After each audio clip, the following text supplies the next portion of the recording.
Plus can. Mangolekta na ng yakap. Collect the Yakap Panatag meal set free with Lactum 3 Plus and 6 Plus cans.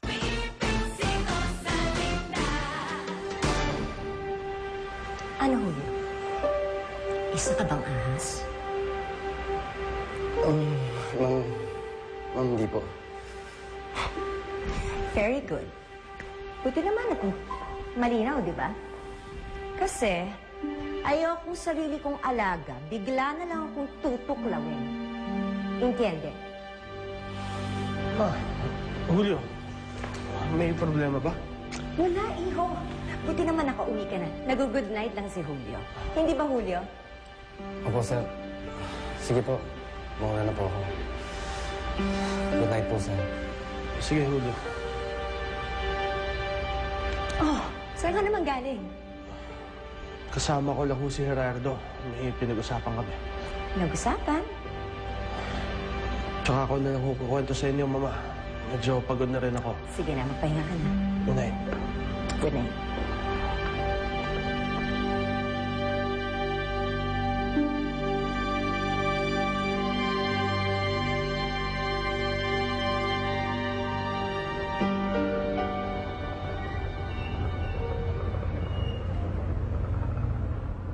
Ay, kabayong panot! Ano ka ba? Bakit bigla-bigla ka pumapasok para kang kaputi? Ano ka, Tito? Sobra kayong engross sa pagtingin. Iniisip ko lang naman din kasi. Gusto ko makita kung ano yung sinisilip niyo dito. Kasi nga, tinitignan ko kung nandito si Veronica. Oo nga po, no? Mula nung umalis na siya, hindi na siya bumabalik, eh. Kaya nga ako nag-aalala. Alam mo naman yun, di ba? Kulang sa pag-iisip yun. Mamaya kung ano mangyari sa kanya, hindi naman niya kayang pagtanggol ng sarili niya. Oo. Kawawa talaga si Aling Veronica. Basta sana wala na lang mangyaring masama sa kanya. Pagdasal na lang natin, Tito. Yes. Miss, nakita niyo po ba yung anak ko? Ano ka ba niya? Yes. Nakita niyo ba yung anak ko? Ano anak sinasabi mo? Hindi ko alam kung nasan yung anak mo. Ka dito.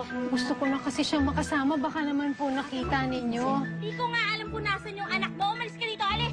Dito maraming bumibili dito. Miss, baka lang naman kasi nakita mo. Kasi ang tagal ko nung hinahanap yung anak ko. Hindi ka ba marunong umintindi? Iampas ko sa'yo to. Umalis ka, alis. Umalis ka.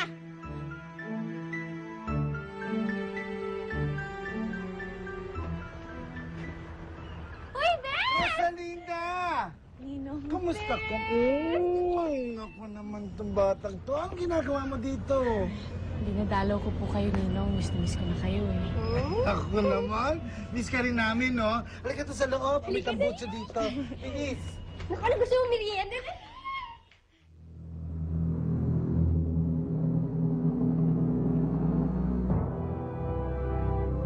Diyos ko, anong dapat kong gawin? Dapat ba akong tumimik na lang? Hindi.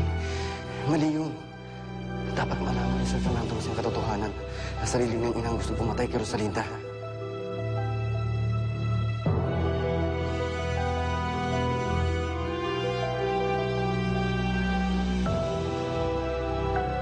Kung sasabihin ko yun, baka kung ano nang gawin sa akin ni Mom.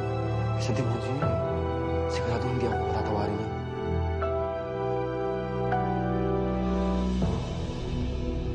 Mali. Maling hindi ko sabihin. Bahala na. Alam ko hindi ako pababayaan ng Diyos.